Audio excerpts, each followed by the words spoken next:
your eyes. So something like this? Yeah, as long as it You don't... can arrange it as you like. It picks up from angles, is that what it does? Pick up from and it cuts out the pulse. all the other stuff. I need some tissues, I mean.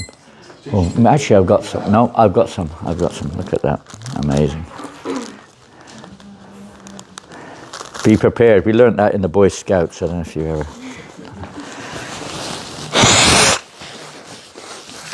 Krishna consciousness is a lifetime in preparation, getting prepared. Okay, well, we'll start off with Jai Radha Madhava as Prabhupada generally did, although there are occasions like today where Prabhupada said, on the appearance day of Vishnu Avatar Tapas, we sing the song Das Avatar Stotram, but it takes a long time, and what to say. We'll just sing one verse from it in a short while. So we'll begin with Jai Radha Madhava.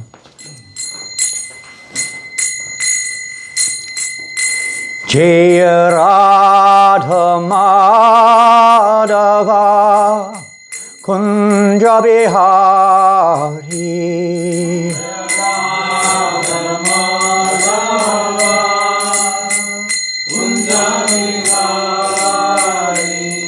Jaya Radha Madhava Kunja Bihari Jaya Radha Madhava Kunja Bihari Gopi Jana Balabha Girivardhari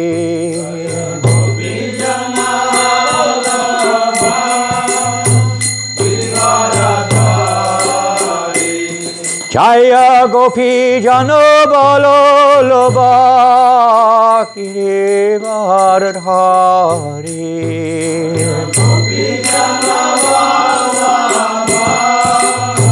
Girivardhari Yashodanandana Brajajan Ranjana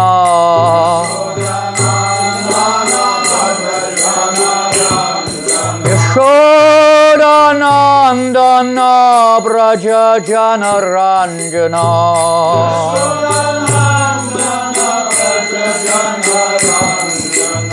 Yamuna Tira Vanachari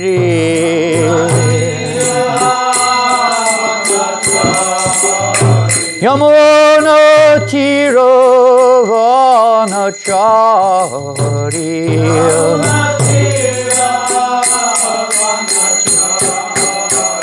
Jaya Radha Madhava Kunja Bihari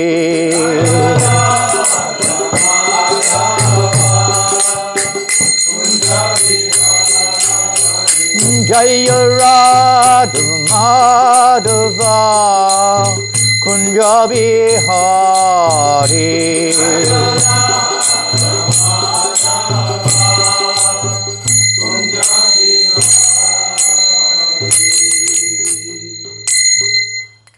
Jai Vishnupada Paramahamsa Parivrajacharya Ashtota Sadashri A.C.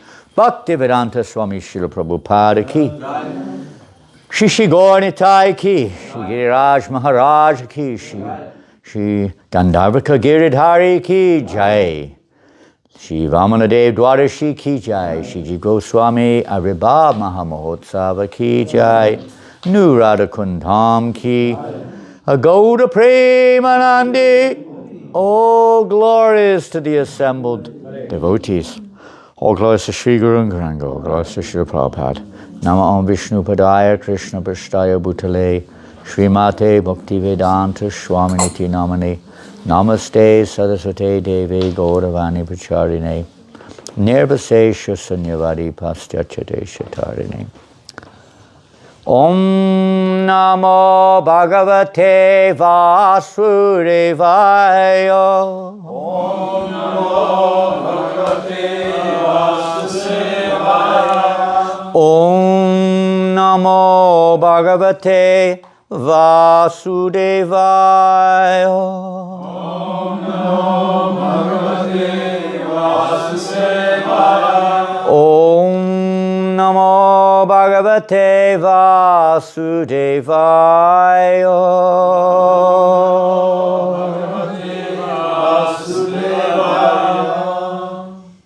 Vanchakalpa torubhyascha kripa sindhubhyascha patitanam pavanebhyo vaishnavebhyo namo namaha.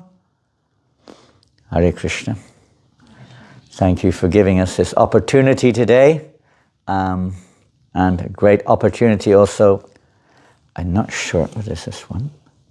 Maybe someone can take this because Which canto? we're on the 8th canto. Should we put a verse on the screen so we can chant together? Yeah, if you have electronic version. We have an electronic version. Okay. Well, there's unending verses that one could chant in relationship to this pastime of Lord Vamanadeva. So I don't know which one to choose. But anyway, let's go for an easy one. And this is a conclusive verse from the Srimad Bhagavatam 8th canto. And because the page popped out, I assumed that's what the verse was meant to be. The page popped out of the book, yeah. It was already out. I didn't pull it out, honestly. Honestly, I didn't pull it out. It popped out. You're going to charge me for a whole Bhagavatam set now, That's a sign. Yeah. So it popped out the book when I flicked through the pages. So this is it's not directly, you could say, the pastime of Lord Vamanadeva, but it's an essential conclusion or a lesson to extract from this amazing pastime. This is Canto 8, and it will be chapter 23, and it will be text number 16. It's quite a famous verse, and it is one of my favorite verses, also, for all that's worth. And it's an amazing verse because its content is also amazing because it's spoken by Shukracharya of all people. We don't generally look at Shukracharya as one of our Siksha gurus any more than we look at other, let's say, leaders of the demons, what to speak of demons themselves in terms of Hiranyakashipu or Hiranyaksha or Ravana or Kamsa. But you can learn a lot of lessons, and they also give some quite profound teachings sometimes. We can see it before the pastime of which you've been reading in Srimad Bhagavatam, 7th canto, Shri Hiranyakashipu Uvacha. The blessed Hiranyakashipu spoke. And he speaks very profound philosophy. It's practically like the second chapter of the Bhagavad Gita, the first part. You're not the body, why are you lamenting? On he goes. So they may have knowledge, these demons. The difference being they may have more knowledge. It's said that Ravana, for instance, was so expert in philosophical debate that he could even defeat the representative of the demigods in debate on philosophy. He was very learned. The difference is they hate Krishna. They're envious of God. Like today, some relatively speaking intelligent people around, but they're envious of God. Yeah? They may even know some of the Vedas or this or that, Mayavadism, so many of them, but they're envious of God. So we could say Shukracharya is a little unusual in the sense of his position being the spiritual guide and master of the demons. Yeah? He's sometimes seen as a partial expansion of, Lord Shiva or this or that. But his role, he has a role to play. Everyone has a role to play, in whichever way you look at it. But in this pastime, he has a very significant role to play. There wouldn't be much, without Shukracharya's, say, presence in this pastime, it wouldn't be quite what it would be, would it? I mean, he's very significant in this pastime. And he's very significant in concluding this pastime also. So we're going to go to the end before we go to the beginning. This one way of, sometimes you do that, you know. And sometimes. So we'll start at the end. So are we ready? Ready. Okay, let's ready, steady, go. Okay, all together. One word at a time. Mantratas. Mantratas. Or mantrataha. Mantrataha. Tantrataha. Tantrataha.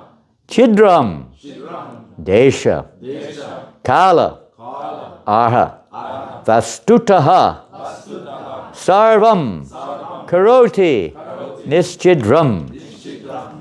Makes it easier like this one. Anusankirtanam. Anusankirtanam. Tava. Tava.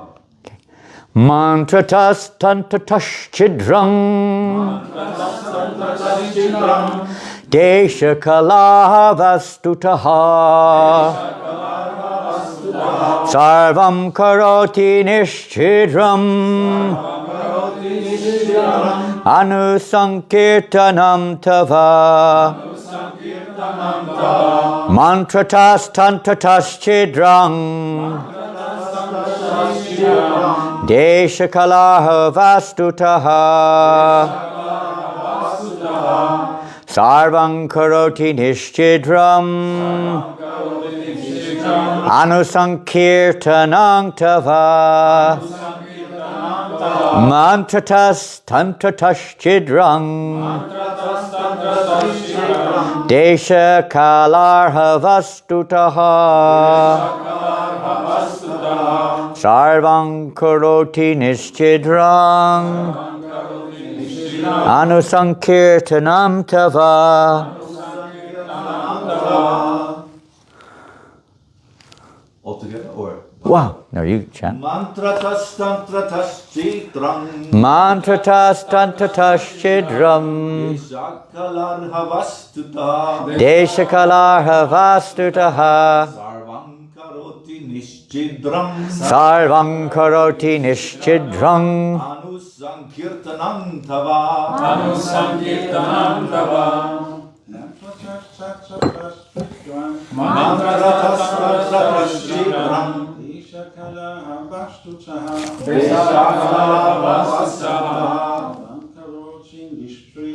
Sarvam karoti nischidram. Anusankirtanam tava. Ladies. Mantratas tantratas chidram.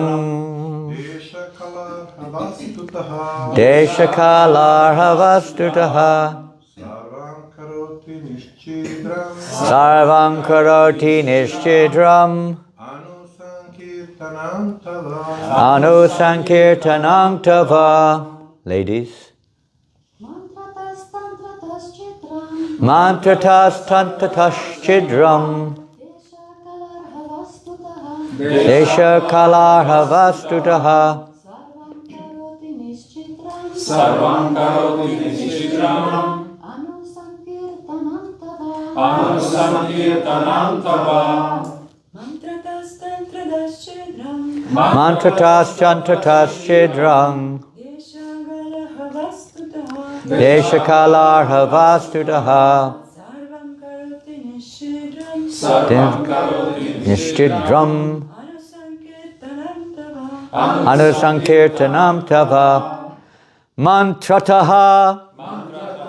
In pronouncing the Vedic mantras improperly. Do we have it on here or not? No, okay. I'll go slowly. Tantrataha. In insufficient knowledge for following regulated principles. Chidram. Discrepancy. Desha.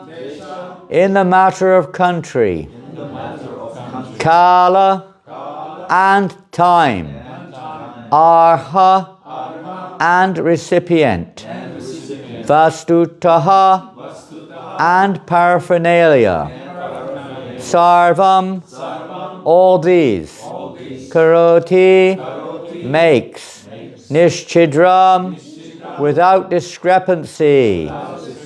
Anusankirtanam, constantly chanting the holy name, Tava, of your Lordship.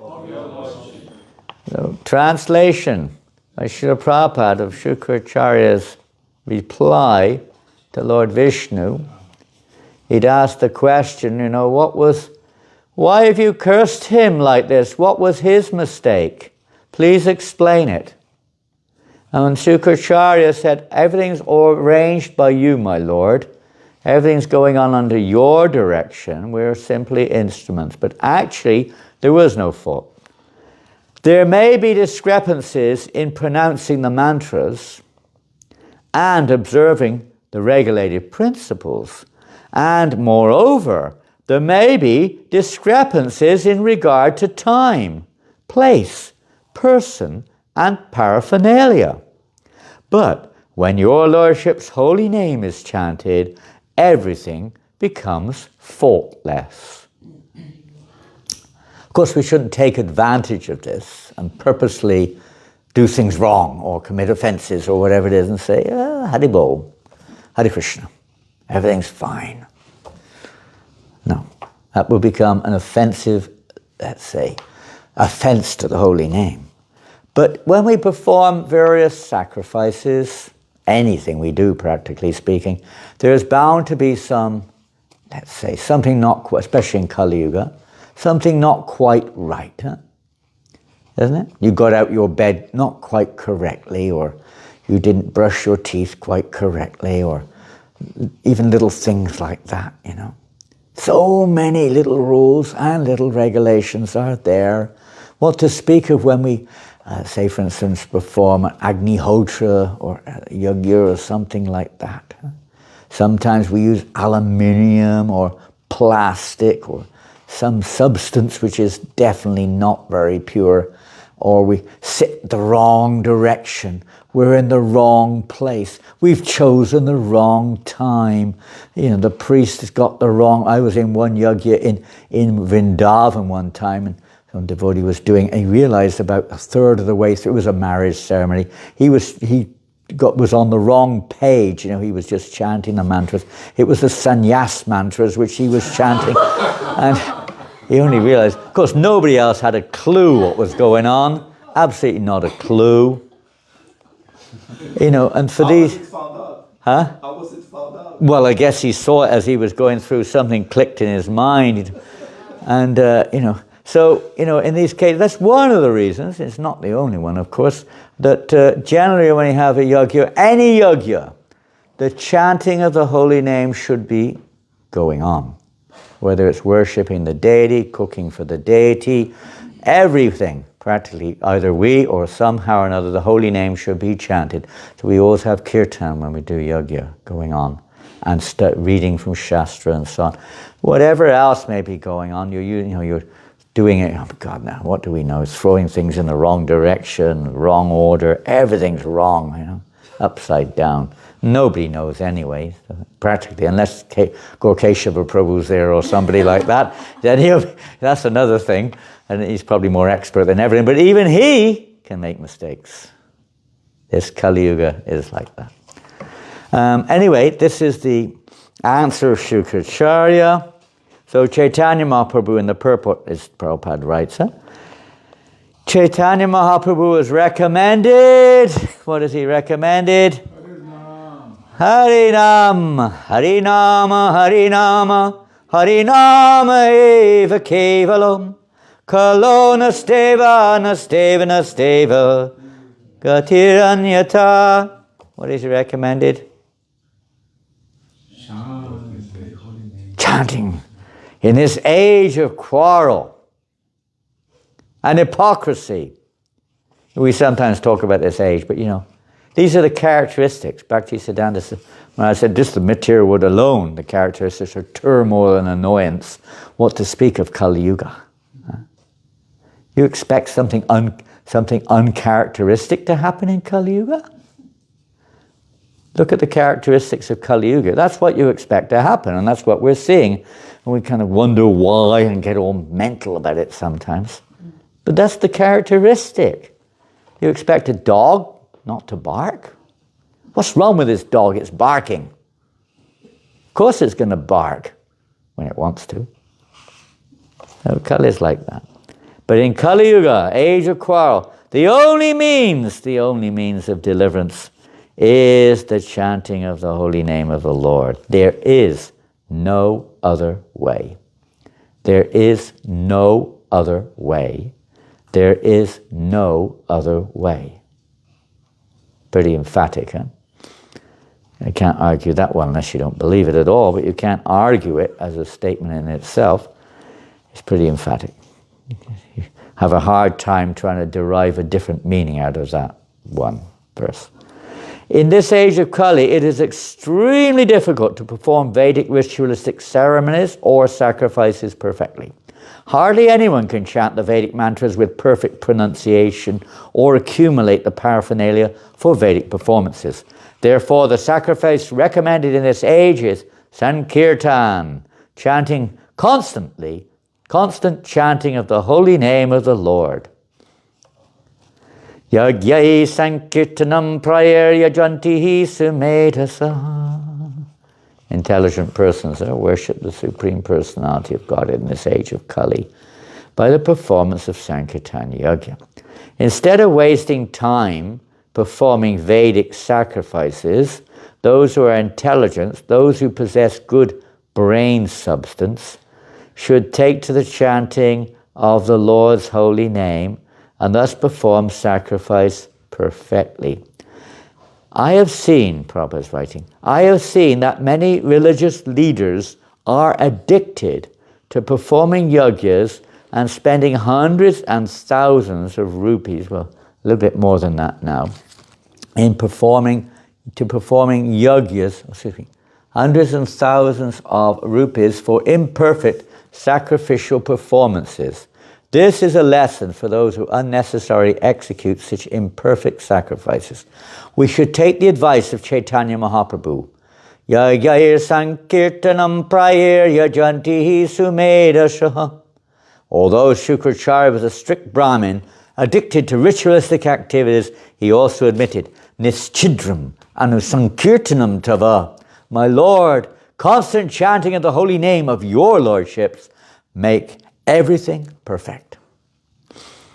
In Kali Yuga, the Vedic ritualistic ceremonies cannot be performed as perfectly as before. Therefore, Srila Jiva Goswami, today is his appearance, has recommended that although one should take care to follow all the principles in every kind of spiritual activity, especially in the worship of the deity, there is still a chance of discrepancies, and one should compensate for this by chanting the holy name of the Supreme Personality of Godhead. In our Krishna consciousness movement, therefore, we have therefore given special stress to the chanting of the Hare Krishna mantra in all activities. It's not just something you do 1 hour a day or 1 hour a week if you go out on the street. When Prabhupada was in New Mayapur in 1976, New Mayapur, if you probably own, maybe many of you have been there, it's in France. It's a temple established by Srila Prabhupada. There's a Krishna Bharam installed by Srila Prabhupada, the only one outside of Vrindavan, in fact, in the whole of ISKCON, where Prabhupada installed Krishna Bharam. The only tirtha outside of England, which is no longer Europe. We found that out yesterday. When we arrived in the customs, we had to wait about 30 minutes. European citizens here, please. I'm from England. Over there, please. A long queue, about 150 people, taking like 2 or 3 minutes with each one to come through the immigration.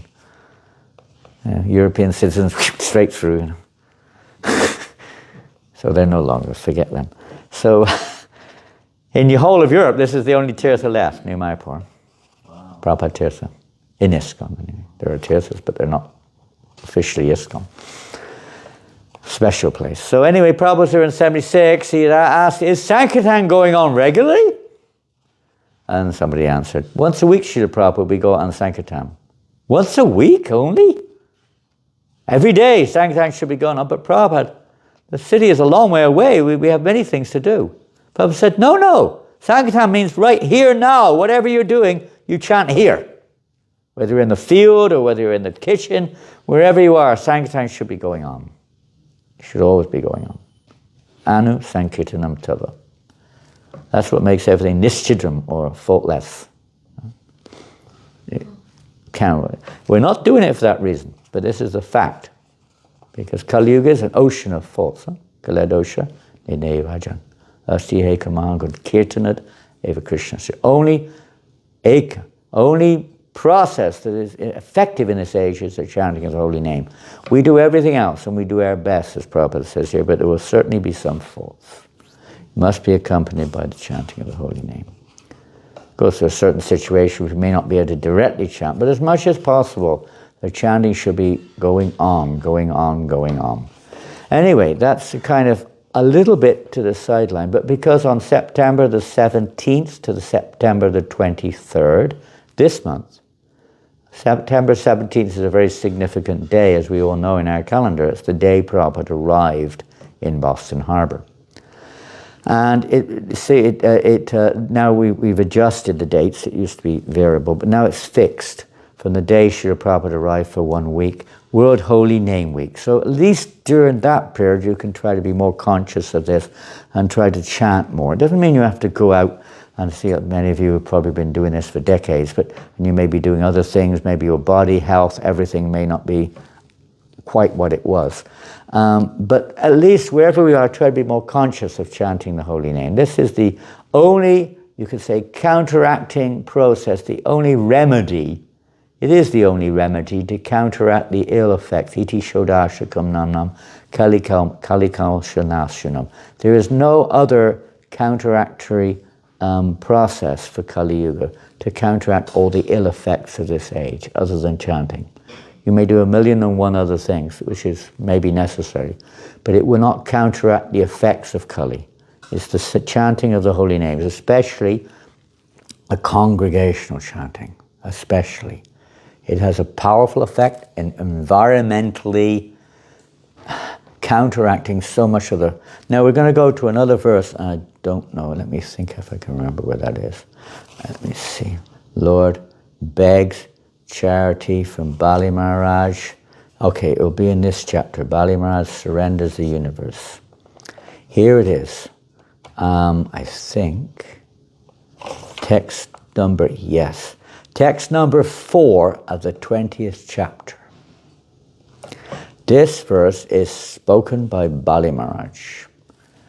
Now, after Bali Maharaj had received Vamanadeva, you know, this story is a very interesting story. It's a very big story. Much of this canto is focused on this story. So, you know, the demons, of course, for various reasons, had become very powerful. Bali Maharaj, being the grandson of Prahlad Maharaj, was basically the head of the armies of the demons, and they'd usurped the kingdom of the demigods. Indra had run for his life. They were all in hiding, basically. The demons had conquered the heavens, and the whole universe was under Bali Maharaj's control, basically speaking, as the king, although he wasn't really a demon, but he was the head of the demons, so that was his role. He had to act as such, you know. Sometimes you have these parts, you have to play your part.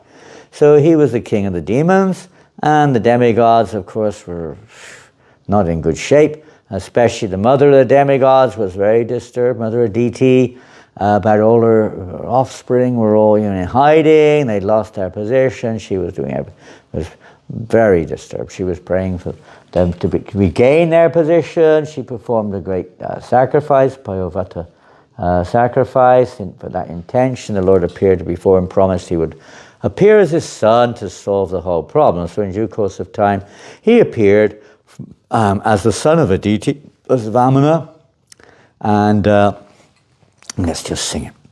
Here we go. This is from the Dash Stotra, Dasavatar Stotra of Jayadev Goswami. It is verse number 4. And you may, well, it's a bit late now. We Probably can't find it at the last moment. But I'll sing it through, and then you can sing the last line. It's very easy. Keshava Dvita, Vamana Rupa. It's very simple. Just like we sing the Shingadev Stotra. Chilaya Sivikramane Balim Adbhuta Vamanana Padanaka Nirajanita Janna Pavana Keshavadrita Vamana Rupa Jai Jagadisha Hare Jai Jagadisha Hare Jai Jagadisha Hare Chalayasi Vikramane Balimad Bhuta Vamana Padanaka Nirajanita Janna Pavana Keshavadvita Vamana Rupa Jai Jagadisha Hare Jai Jagadisha Hare Jai Jagadisha Hare Jaya Vamana Rupa Jaya Vamana Rupa Vamana Rupa Jaya Vamana Rupa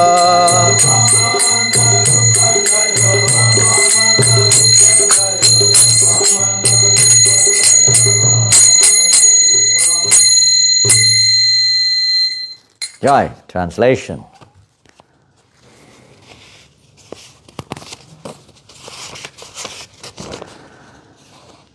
O Keshava, O Lord of the universe, O Lord Hari, who have assumed the form of a dwarf Brahmin. A little dwarf, very small.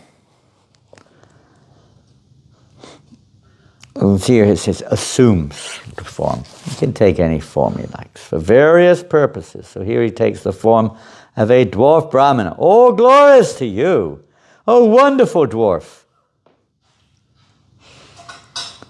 By your massive steps you deceive King Bali, and by the Ganges water that has emanated from the nails of your lotus feet, you deliver all beings within this world. Very nice. Huh? So in this way he appeared as the son of Aditi, and all demigods came and gave him various auspicious items, glorified him. And then, of course, he proceeded after that appearance, towards the place where Bali Maharaj and the Bhrigu, the Brahmins of the Bhrigu dynasty were performing a great yajna in a place called, now that place is still there, it's called Baguch. If you ever go to Gujarat and you take the train from, I'm not sure which comes first, but certainly if you take the train towards Mumbai, Bombay, you take that train, then somewhere around Surat, maybe it's between or before Surat, I cannot remember, either before or after Surat, on the way to Mumbai, there's a town, and the train stops there, called Baguch. This is exactly the place where Bali Maharaj was performing his yajna, on the banks of the Narmada River. How do you spell that? In English it's Bharguch, but they will have a different spelling in some, depends on the language. Bharguch. You may not find it with that name spelling. It depends whether they're using English or Indian wording in the Google Maps or whatever you're looking at. It used to call Brigukuch, the place of Bhrigu Muni, Brigukuch. Brigukach, the place where Bhrigu Muni was performing yoga. So there he went. And of course, all the Brahmins, the Shukacharyas, they're overseeing the whole event to get even more power. Sometimes people perform sacrifices for their own power. Gain more. Most is like that, education, work, mostly we do it to get more, isn't it? More, I need more. You were studying in Scotland, is that right? Where were you studying? In the Waldorf School, in the Steiner School in Scotland, in Edinburgh. Edinburgh, okay. The Steiner School. You don't have Steiner here? Yeah. I do. They do, but you went to Edinburgh instead, huh? Oh, yeah. English. English. She wanted English. English, She yeah. didn't like the Swedish Steiner School's sinful, abusive nature. Okay. Okay, we're... Edinburgh was fantastic. Yeah, Edinburgh. Okay, so, you generally study and you undergo some kind of austerities, and you have to forego, if you really want to succeed, generally speaking, you have to forego maybe a little bit of sense gratification to study, or maybe even money. For many years you don't get paid, you have to pay, in fact. And a little bit of an austerity there, maybe. Anyway, we'll not get into it, we all know.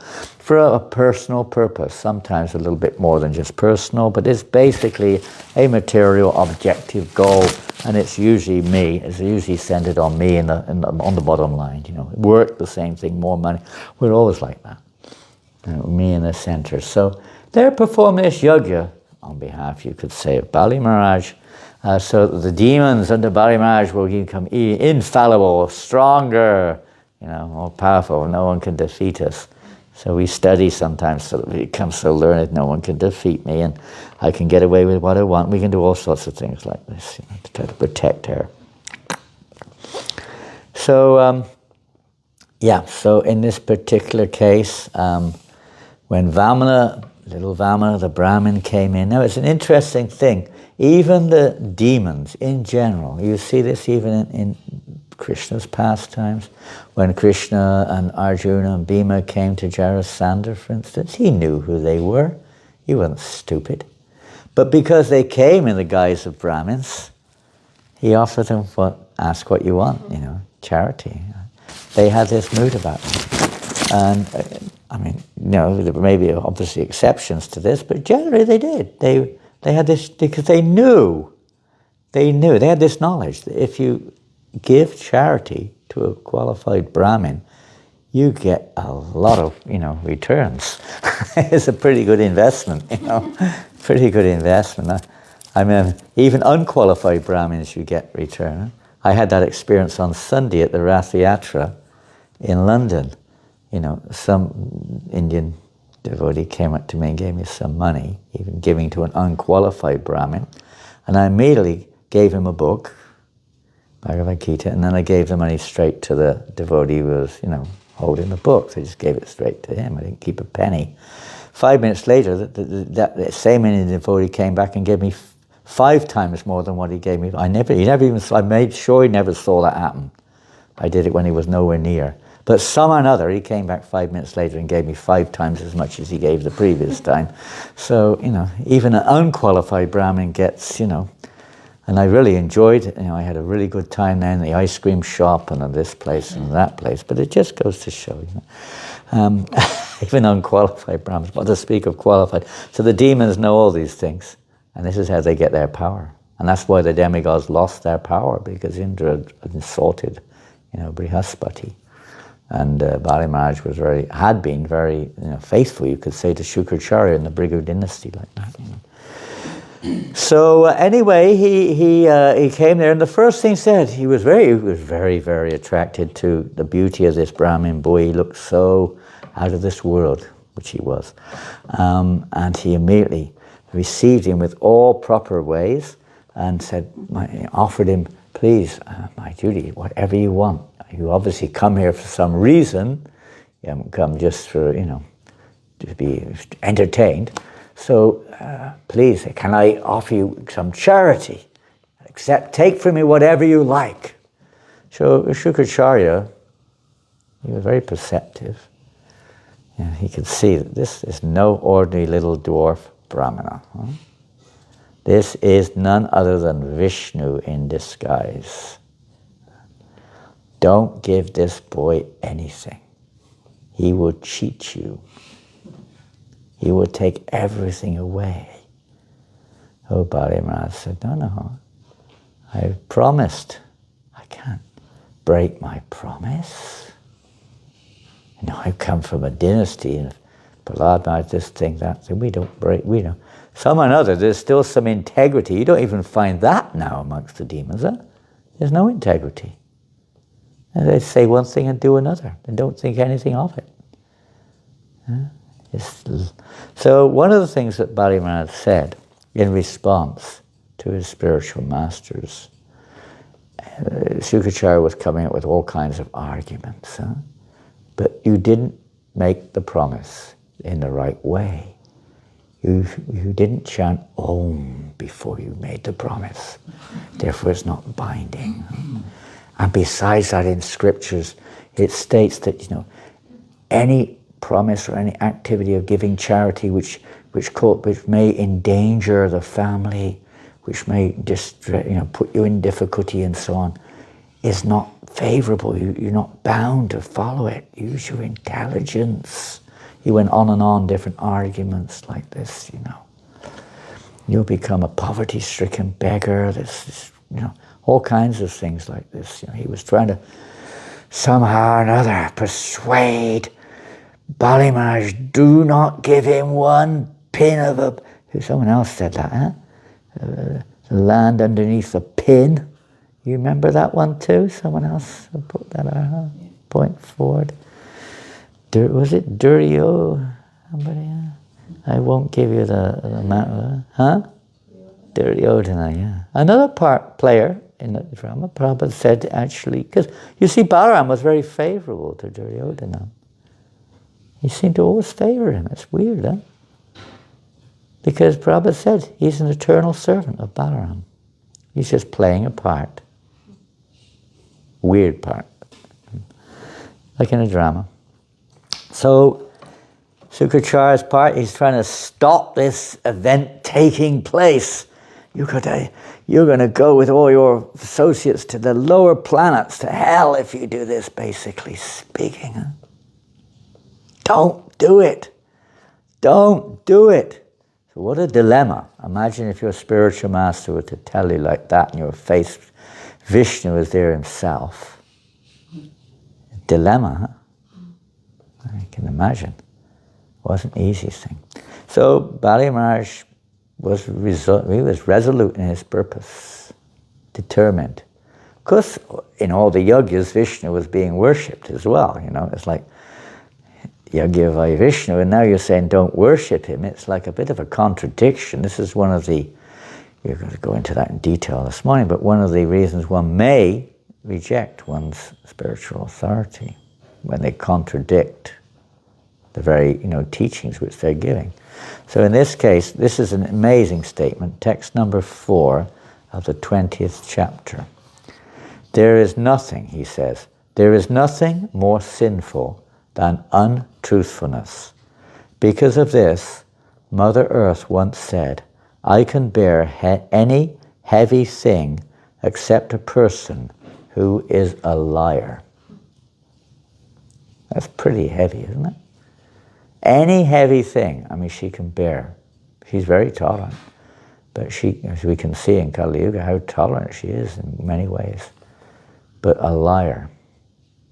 The wood is just permeated with lies. Without even taking into account, let's say, conclusive statements like there's no God or God is this or whatever it is, incorrect speculations or whatever.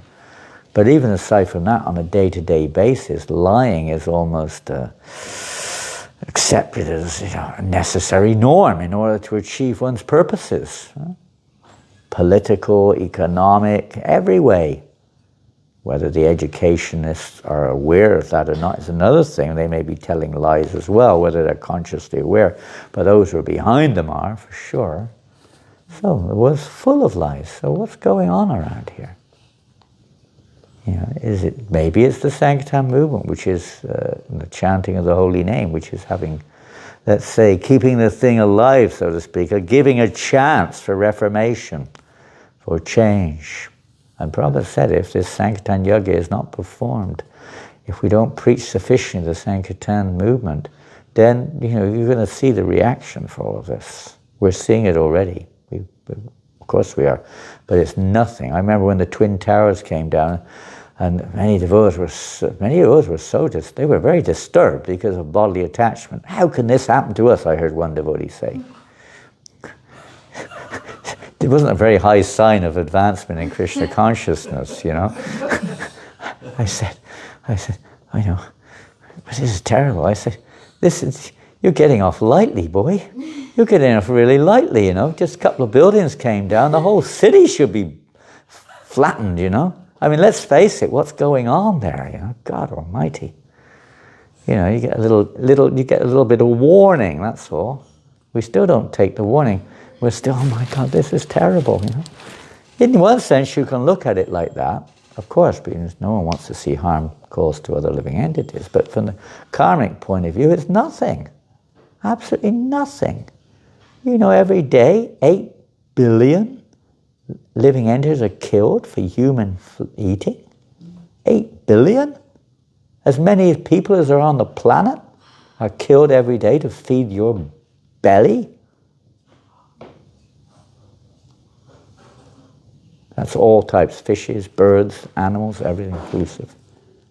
Just to feed greedy humans. Imagine, 8 billion murdered a day. There's as many kids murdered in the womb as come out of the womb practically. And they've got the damn audacity to debate it in you know, amongst, you know, sensually inclined idiots. Decide it's right or wrong. What right do we have? We never made life. We can't even make an ant, what to speak of a human baby. You know, they're so arrogant and so whatever, sinful. And it's amazing that there's, you know, things are even going on in one sense. How tolerant Mother Earth is. Like Haridas was so tolerant. Please help them, my Lord. Please don't punish them. Please save them. You know? People have there's no kind of feeling of guilt or anything practically. Very sinful. Anyway, we'll just quickly, time is flying so fast, we'll just quickly recap a few things here. There's so many lessons to be learned in this pastime. The essence is, you know, it's like you go to school. You were studying in Steiner School in Edinburgh. You know, you don't start at the end. You may hear about the end, just like we heard about the end. You know, otherwise you wonder, what am I doing here? Life is simply for studying? No, it has a purpose, right? To gain some degree or some qualification to go on in your life, right? It's not, maybe you like it and you just do it for that case, but generally speaking, it's to achieve some objective goal. And good idea to know what the goal is. You may, by good association, reach the goal anyway, but if you don't know what the goal is, it's like in a match, if you play football or something, you don't know what the goal is, you're not likely to win the match. You may be a great dribbler or, you know, ball thrower or whatever you do, but if you don't know where the goal is, you might kick the ball in the referee's face and think that's the purpose of the match. You know, I don't like him. Just boot the ball expertly, bang in his face. But you're not going to win the game, you know. Smash it at your enemy in the stand or something, you know. Boy, you've got to know what the goal is, you know. People don't know what the goal is. But there is some kind of understanding of the goal in mundane education, although it may not be much of a good goal. So, so all these pastimes are taking us step by step towards the goal. 10th Canto Bhagavatam, you know, and ultimately up to the smiling face of the Lord. Step by step, but we still have anarthas, and these anarthas can be smashed, or let's say, dealt with at different stages as we go through Srimad Bhagavatam step by step. So in this pastime, there are lessons to be learned, and they're not just stories to tell, they're lessons to apply in our lives, relevant lessons. So there's so many in this path. This is obviously one, and we heard another conclusive one about the holy name for a particular time and circumstance, particularly, what are the lessons can we extract from this pastime of Lord Vamanadeva?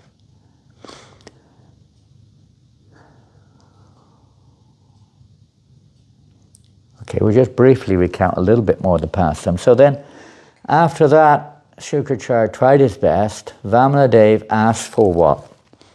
What did he ask for in charity? Maharaj, what is meant here with a liar? Who is lying here in this pastime? Well, it would be, he's mentioning about his own self. I made a promise.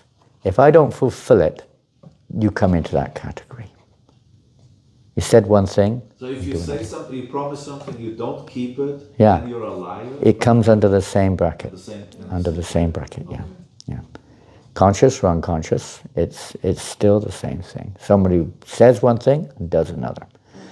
Just like you sometimes, I say sometimes, give a benefit of the doubt, sometimes in politics you see this sometimes. Before they're elected, they make a few statements, and after they're elected, they do a few other things. Sometimes. You ever noticed that? They promise so many things, and they don't always do them all. Well, what if they really want to do those things? Well, they should be a little bit more sure. It's like you say to some devotee, Prabhu, please tell me, I'll do anything you ask me to do. Please engage. You've got to be a little bit careful what you say before you make such statements, you know. A little bit. I mean, okay, it's kind of innocent. You get a slap on the face, you know, because you didn't really, you know, understand what you were saying. When a person really understands what they're saying, that's something different. That's duplicity, whatever you want to call it, you know. It's just cheating, plain cheating. I mean, in the world, these election promises, everybody knows that. They know it. Everybody knows their lies. Yeah, but they're so stupid, they still vote for them. Huh? Yeah. They don't know it because everyone's the same. Cheat and cheated. They don't have any alternative. If you put you in, you'll be the same anyway. They know. It's just unfortunate situation, isn't it? There's no leader. There's no one who can do anything about it. It's a very bad system. Pardon? Very bad system we have there with this. I mean, politicians and then elections. Like Prabhupada said, demon crazy. Huh? Exactly. What can you do? You know. He said they go on with their craze. As long as they're engaged in all these nonsense things, these things will go on. They come up with demoniac and reactions from the demoniac policies. You can't avoid it. Unless there's a change in the consciousness, then these things will never change. People are self-centered and covered with all kinds of inimical characteristics. What can you do?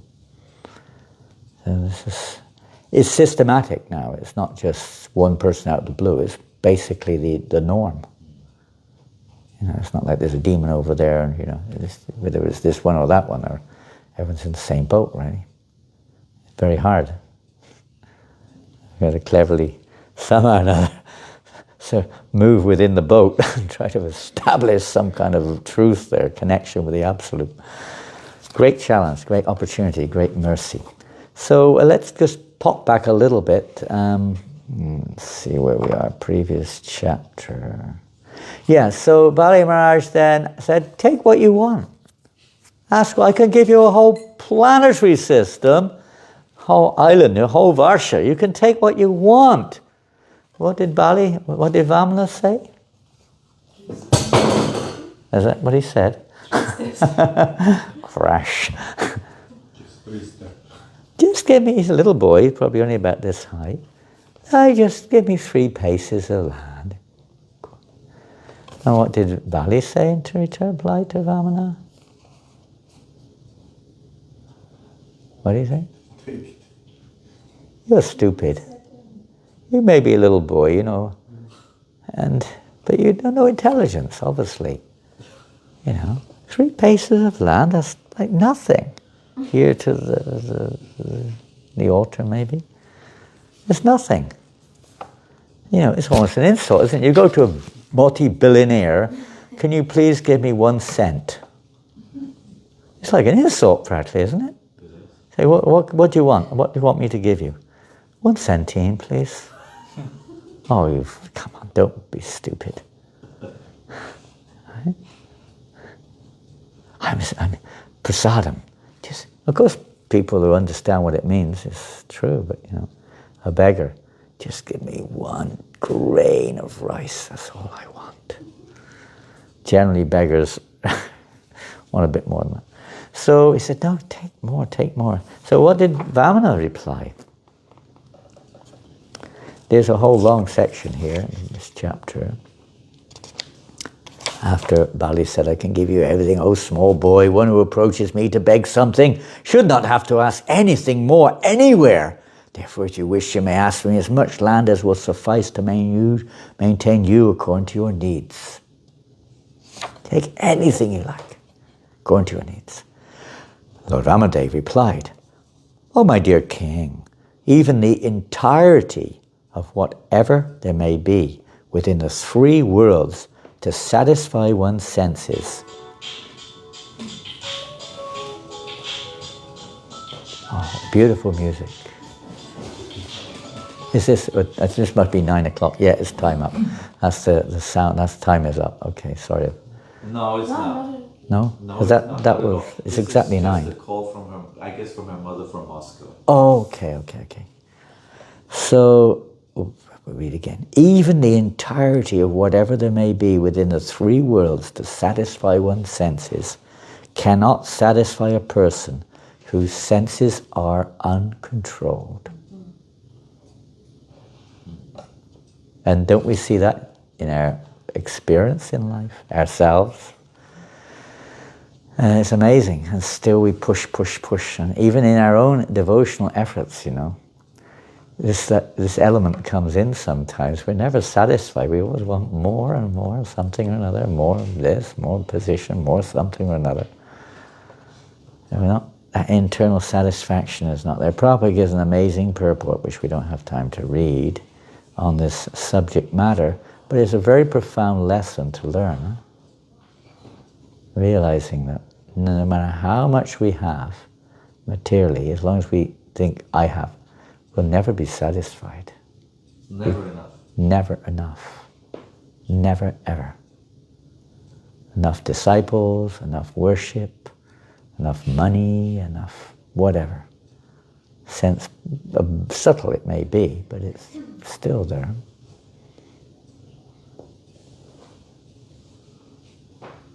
The material is plain gross. Never ever enough. Huh? You've got billions of dollars. You see rich people are always hankering for more. Huh? Pardon? No, I'm signal to him to make them loud. Turn it up a little bit. Turn it Okay. up a little bit. Whenever I have a microphone, I speak quietly. When I don't have a microphone, I speak normally. I guess your microphone is more than just to amplify the voice. If it's just to amplify the voice, I don't use a microphone.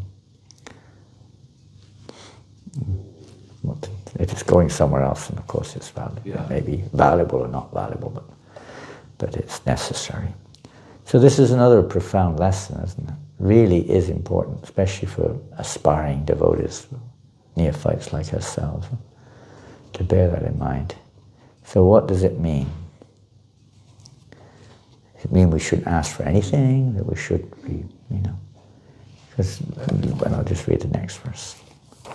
If I were not satisfied with 3 paces of land, then surely I would not be satisfied even with possessing one of the 7 islands consisting of 9 varshas, even if I possessed one island, I would hope to get others.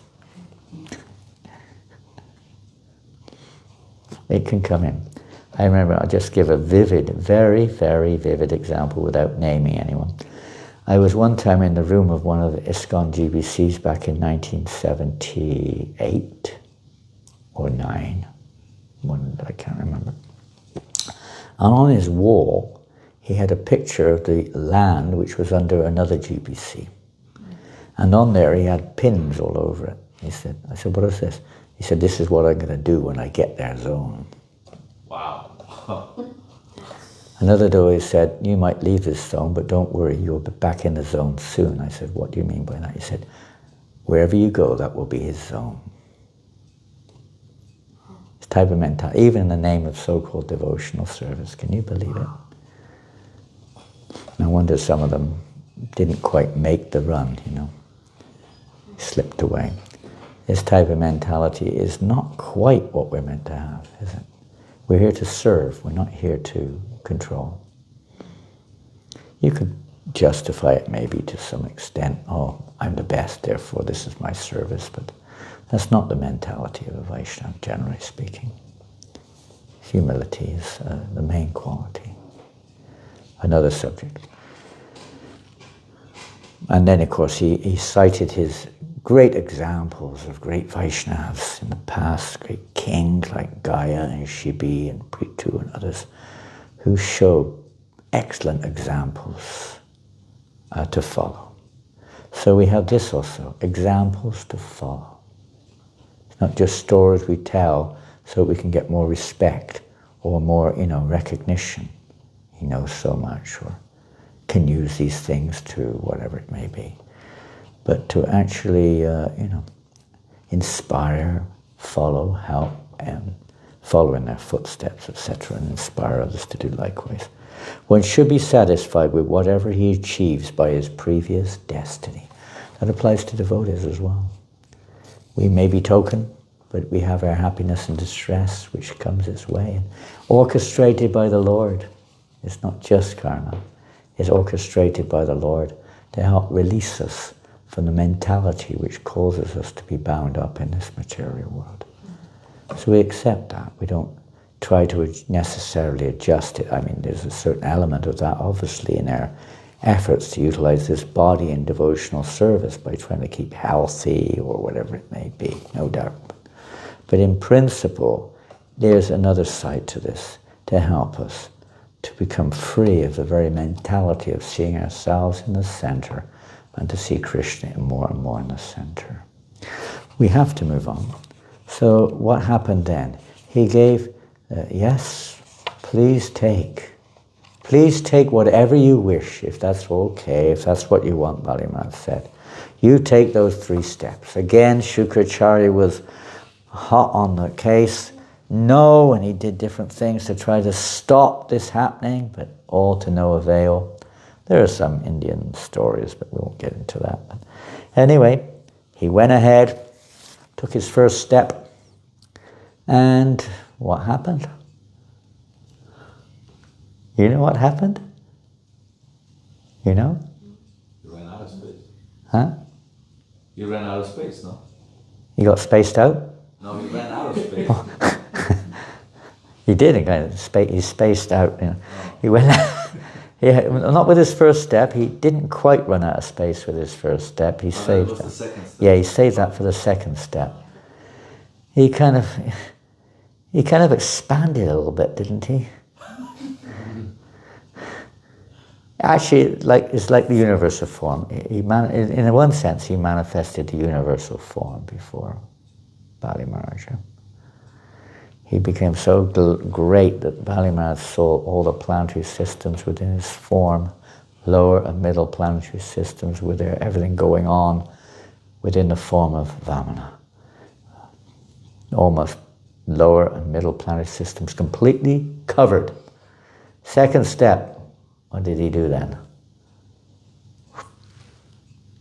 The entire upper planetary systems covered. Nothing left. Total universe covered. Okay? My dear Bali Maharaj, you promised 3 steps. He was so worried about being a liar, and now he's stuck with the same problem. Nothing left. Oh, a famous story. We all know Bali Maharaj is known as Atmanivedan, isn't it? Surrendered everything to the Lord. So he was, I can't break my promise. Of course, the Lord had him tied up with the ropes of Varuna, or whatever it is. Had him bound up. You've broken your promise, you have to be punished. You have to go down to the lower planets now. You broke your promise. This is very sinful. Basically speaking, but he couldn't tolerate this being defamed like this. But for Kshatriya, defamation is worse than death. So what to do? And we probably all know what he did. He had nothing left, but in one sense he had his body left, right? In one sense, well, he was bound up, and he put his head, my Lord, please place your 3rd step on my head. So what does that mean? We could say full surrender, complete surrender, giving up the very idea that I'm the proprietor, but still there was an element of pride involved. I have given everything. Sometimes we hear this devotees, I have given so much for ISKCON, right? I gave my life for ISKCON and look what's happened to me. You ever heard that? I don't know in Sweden, but in many places I hear this. What has this gone done for me? You sometimes get this. Okay, there's social-wise, you can see justification and obviously lessons to learn from the institutional point of view in this regard. But from the individual's point of view, it may be we're desperate or whatever it may be, and you can see an element of justification there. But in reality, there is no real justification to such statements. It's opposed to the very purpose of our coming to this movement, in one sense. We didn't come here to get anything out of this movement. We came to this movement to get out of the mentality of thinking we're here to get something out of the world, right? We're here to surrender to Krishna. Take a little more faith, you could say, that Krishna, take care like that. Institutionally, of course, other arrangements may have to be made. We're not so advanced. So Bali Maharaj still had a fraction of this mentality. And his wife, who'd assisted him a little bit in this activity of giving the charity, she came up to him at that point when he was bound up with ropes and was now feeling somewhat self-satisfied. I fulfilled my promise. So after the third step, he still had a little bit of pride left? Yes. Well, he may or may not have, but for the sake of lessons, it seems he did.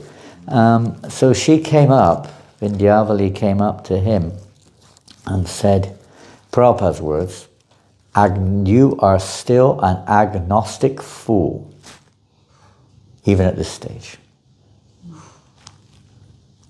You still think that you've given charity. You're still proud of fulfilling your promise and giving everything to Lord Vamanadeva.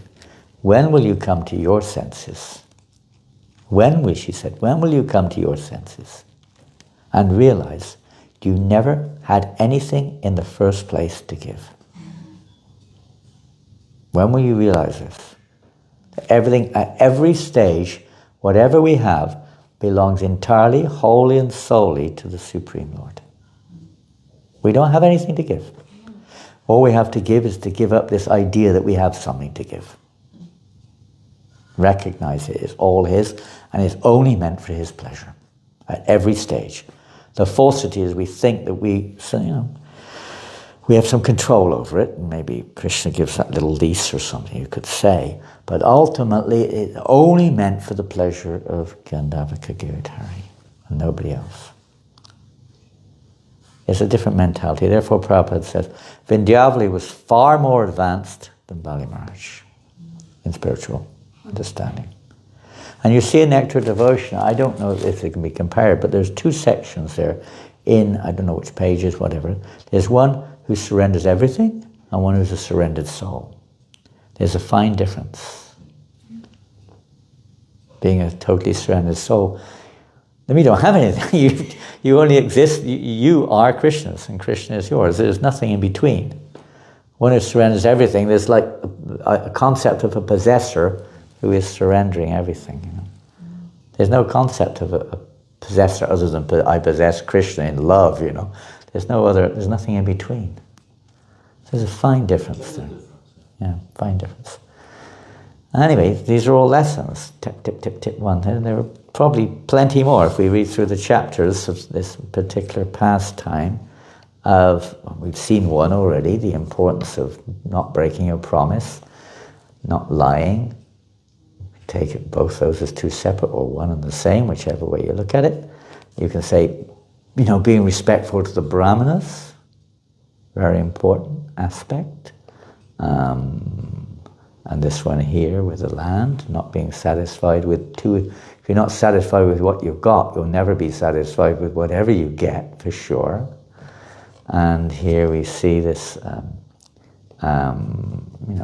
what it means to be a surrendered soul, and, understanding the reality of Nivedana or Sharanagati or whatever it is, surrender to the Lord. Different stages, so it will be understood at different stages. As we see in Bhagavad Gita, different stages are there, coming to Sarva Dharma Parityagya, You give up every other concept and every other shelter, just manmana bhava mad bhakto. And that's what Prabhupada said in New Mayapur. He said the main thing here is manmana bhava mad bhakto madhyaji mamnala skru. Always remember Krishna. That's the essence. The essence, to come to that point. Not to see anything separate from Krishna. If there's something separate that you can give to Krishna. But in the beginning stages, that will be the case. Beginning to give, I'm giving 10 kroners a month. I don't know how much a kroner is. How much is a kroner? The 10 kroners would be about a 10, euro. No, 10, About 1 euro. About 1 euro. Yeah. Not very much. You may even be proud. They say a pauper is proud of his penny in English. No? Yeah. In fact, I'm giving 1 euro a month to the temple. I'm a member, but you didn't invite me to the National Assembly or whatever it is. Sometimes, we're thinking of our rights. We're not thinking of our wrongs, just our rights to. I have my privileges. You've got to tempt people a little bit to even give a little bit. Sometimes you have to do that. But the beginning stages is really, really beginning stages, giving a little bit to the temple, so to speak. Whereas everything actually, it's like Prithu Maharaj when the 4 Kumaras came along to him, right? And he's glorifying the 4 Kumaras, although he's a partial expansion of Godhead.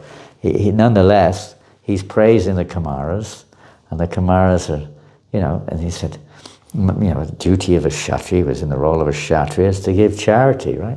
It's a duty, we've heard that too. It's a duty to give. Learning what different charity for different persons means is another lesson here. Different persons give and certainly receive. So Prithu Maharaj wanted to give charity to the 4 Kumaras, but he said, actually, I can't give you anything. It's already yours. He said, because the Brahmanas have more important things to do than manage society. They, out of their kindness of heart, they give that responsibility to us lesser Kshatriyas to manage. Just like a man puts money in the bank, but it actually, you don't know what's happening nowadays, but officially it should be your money. The bank is looking after it.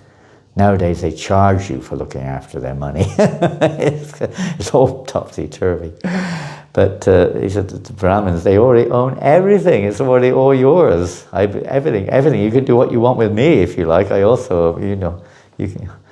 I'm not, you want to just, whatever. Everything belongs to the Brahmins on behalf of Krishna.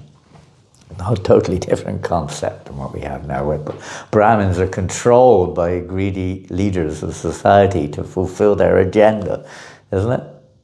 In most cases, if there's any spiritual or religious or even educationists in society, if they don't do what they're told, they lose their job. They're kicked out, maybe even removed from their body.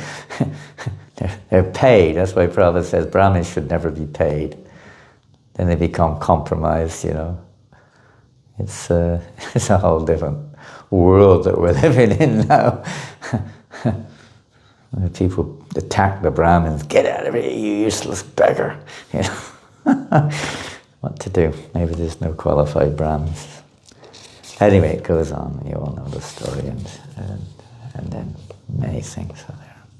Bali Maharaj was in that humiliated state. He received the greatest benediction. Prahlad Maharaj came on the scene, and everything worked out nice. It worked out happily in the long run. Huh? Bali Maharaj, yes, he had to go down to the lower planet Sutala, but there the Lord accompanied him, and that place was more, we could say, more opulent and more blissful than anywhere else in the universe. And eventually he also became the king of the heavens. He became Indra also. Anyway, there's probably 101 other lessons to extract from this pastime if we were to go through it in fine detail. Those are just some. Any other lessons to learn you want to share? I have a question. In a few days there will be an election in Sweden. Oh. And we have all received, the ones who are registered here, we have received these election cards. Oh yeah, election. Now, should we take part in this? Should a devotee go to the election booth and take part in this? Are you standing for Parliament? No. Oh, okay. If you were, we would for We sure. had a politician here on the Radhashtami. She was here. She once lived in Korsnas in the very beginning, 1978. I think she was here she lived here for 9 months, and she's now a communal politician. And she came here and she said, "My name, I'm number 7. So if you go to the poll booth next weekend, remember number 7. That's me." And should devotees take part in such a thing? It's an honest question. I know, Should I exactly. go there and put my number 7 for that? She's a devotee? Of sorts. I don't think she's a practicing devotee, but she comes for the festival sometimes, and a nice, Yeah, I mean, sometimes, but of she course, doesn't know very much. She knows nothing about politics. She knows about the economy. I don't understand this political system. Anyone can just become a political leader without knowing anything. it seems like it. So what? Well, generally we don't. I mean, I know some individuals do, for whatever reason. Sometimes it's because a politician appears to be a little bit more, say, pious, or a little bit appears to be something in there. So you'd have to, I mean, without going into that, we're not here to spend our life necessarily analysing the characteristics of the politicians who are standing for election or whatever it is. But if there's someone who's known or whatever it may be, definitely if they're, well, we have one devotee in Parliament in Slovenia, for instance, Parashuram Prabhu. He's a friend of, I used to stay with him decades ago regularly, and he decided to go into politics. He's a very educated person, and I guess he has some effect in that area of influence. And it's certainly a fact that if somebody is in politics who has some, a connection with Krishna consciousness, it can be favorable. But I don't know if they have in this particular case. Otherwise, it really doesn't. I don't know if it really makes any difference. Probably don't make much difference to the vote ultimately anyway. Even if it's not likely that she's going to win, I don't suppose. But if you make your own choice. Really, there is not right or wrong. But we never generally. Most of us never even bother. The envelope ends up in the bin, or it's used for some other purposes usually. That's how I never received one in my life, so I don't know. I'm not registered anywhere with anything or anybody. I never paid tax. I never received anything from any government anywhere. I'm kind of, if I didn't have a mobile. You never paid tax? No. You never had a job? Well, I worked for 2 months. That's it? Yeah. Yes. When I was young. Yeah. Just to get a little bit of money and work for a little while. Yeah, that was that. I've never sent a tax return in. I've never received an electoral thing. I don't know. That's nice, isn't it? To be outside the system. Well, I'm not outside the system. A couple of years ago, they gave me a mobile phone, which I still don't know how to use properly. But and that means you're hooked. You're caught. But you forgot it in England. I left it in England for 3 weeks. No, in France. And France. Yeah, I left it in France. That's great. I may not know so easily. Now you've got your computer, so they can still trace you on that. Yeah. But whatever. Life goes on. This one, that one. They come and they go. Yeah, I don't want to get in. I don't get involved in those things. Yeah. But if somebody has at different stages of their life, some of these things are more important than others. It is important who's the leader, but I don't think there are any leaders as such. Not really. I don't know what they do. This thing about the politicians are more like puppets than they are about leaders. They're part of it all, of course they are. They're almost puppets, obligated to do what they're told by the system or by somebody somewhere. I don't know. Don't get into it too much. Yeah. But it's not my business to tell someone to vote or not vote. I just don't see it make any difference. Who you have in there? Unless it's somebody who's seriously in a position to make some change. Yeah. may come. Pardon? It may come that there are. Well, Prabhupada, that's how it has to be, isn't it? Is when there's some significant person, generally speaking, in leadership role, Shrestha, some Shrestha, who can change the world. Not just like George Harrison, who obviously awoke Krishna consciousness in millions of people's lives, but a politician who can start to introduce policies which are favourable to the growth of devotional service or Krishna consciousness. In countries like, I mean, it's now not in Fiji, but before in countries like Fiji, that would have been possible. No, it's not. The Indian population is small compared to the other populations. Mauritius, Prabhupada foresee Mauritius as possibly being such a country. But as of now, nothing's really happened much there in that regards. I heard that once the Mauritius was offered to ISKCON. Mauritius. As that nation for leadership was given.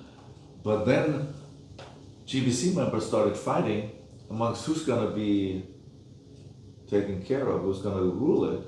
And when the Mauritians saw that the devotees started already fighting before they were put in charge, they retracted their offer. Oh, I never heard that. And my question would be another question is, does that GBC who you mentioned with the pins, is he still active? No, he disappeared in the 80s. Okay.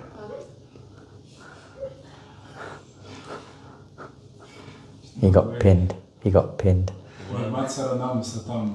Huh? Nirmat Saranam Satam. And the Matsaranam What does that mean? The Matsaranam For the non-envious. For the non-envious. Srimad Bhagavatam can only be stood satam, those who are pure, those who are free of envy. So for a short while one can do this, but not for long. No. Yeah. If you're lucky, it's very short. If you're not so lucky, it goes on longer. Yeah. Unless you learn your lesson, you know. Some But lessons. Krishna does give us pain, even through devotees. Yeah. It happens. Oh yeah. Even it's a kind of a test. Yeah, purification. Although it's Krishna, I read it from Srila Prabhupada in the purport recently. I think in the 7th canto, maybe this. Yeah, it was 7th canto. The Kali Yuga cannot enter the Dham. In the Dham, there's never Kali Yuga. That's a really nice Yeah. fact. Yeah. But we have to enter the Dham too. If we're not in the Dham, then we're still subject to the effects of Kali Yuga. We can be sitting here, but we're not really in the Dham. Instead of in the holy Dham, we're in the Dham hall. We're still attached to this material world. We're still trying to exploit things. You know. Let's be in the holy Dham. Yeah, you've got to stay in the holy Dham. Yeah. Then you'll be protected. It's like the demons, they come to Vrindavan, they don't actually enter into the holy Dham exactly. They don't, huh? Not really. We're not Vrindavan Dham, because Krishna takes on his Vasudeva form, and on the surface you could say he kills them. They can't really, it appears that, but they can't really enter into the real Dham. So we're getting the chance to enter into the Dham, but just living here with Tilak on and Dhoti isn't all there is to it. It's a good start. Sitting around talking about world politics and world football matches or whatever it is we talk about isn't exactly living in the Dham. It depends. Same with chanting Hare Krishna, isn't it? Getting the chance to enter into the association of the Lord in this merciful form, but we may not be taking advantage as much as we should or could. But it's giving us a chance. Like we go to Vrindavan, and, you know, it's giving us a great chance to enter into the mood, the spirit, the consciousness of the Dham. Going around on parikrama, feet blisters, thorn pricks in your feet, you know, feverish, this thing, mosquitoes biting you, prasad on your belly, you have a deli belly or jelly belly or whatever it is. And, you know, The devotees are just like, you get to the place, you're at the end struggling, and then it's just as you reach the place, everyone else is just leaving, and it's parikama, you know. Oh my God, can't get right back. Can't wait to get back to Vrindavan.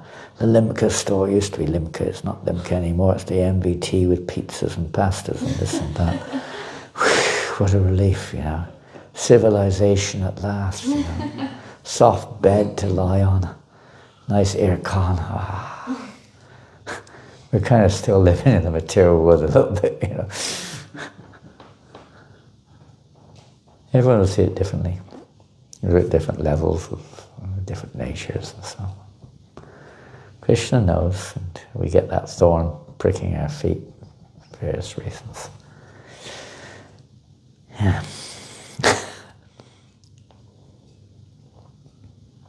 Prabhupada, he was encouraged in Balavanta in the 70s. Excuse me?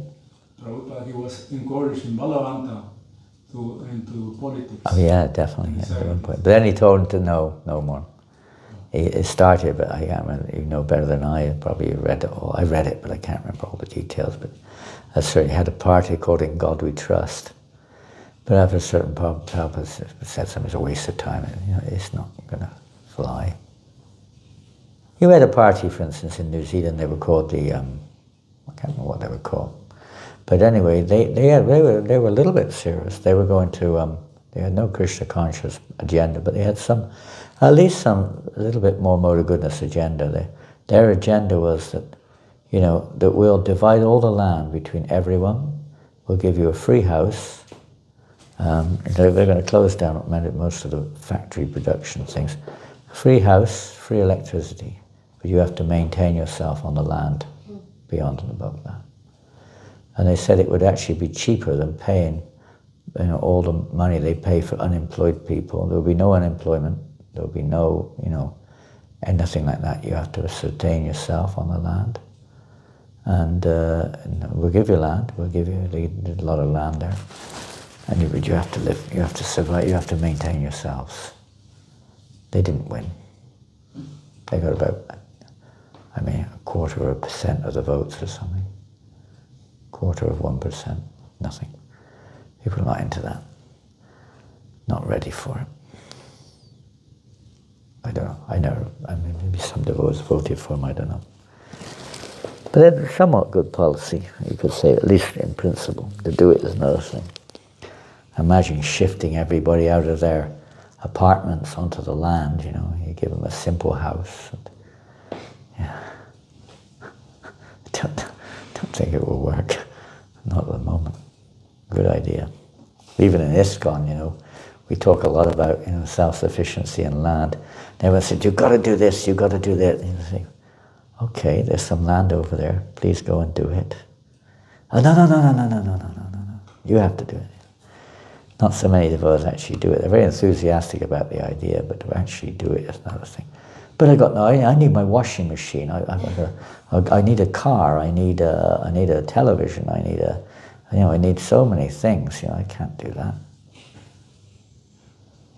Doesn't work so easily. It's difficult. Governments, Kali Yuga governments make it harder even still. They don't exactly support it. But it's difficult from all angles to actually live a simple life. To do. We're looking forward to see Almvik's Gard and see how we're doing. I've heard some very good reports about Almvik's Gard. Something we may be able to learn something from the Mayapur, I hope so.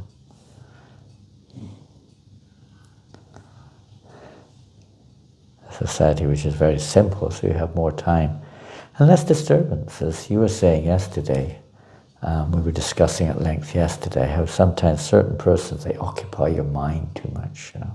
Certain events, it's like COVID, you know, International Society for COVID Consciousness.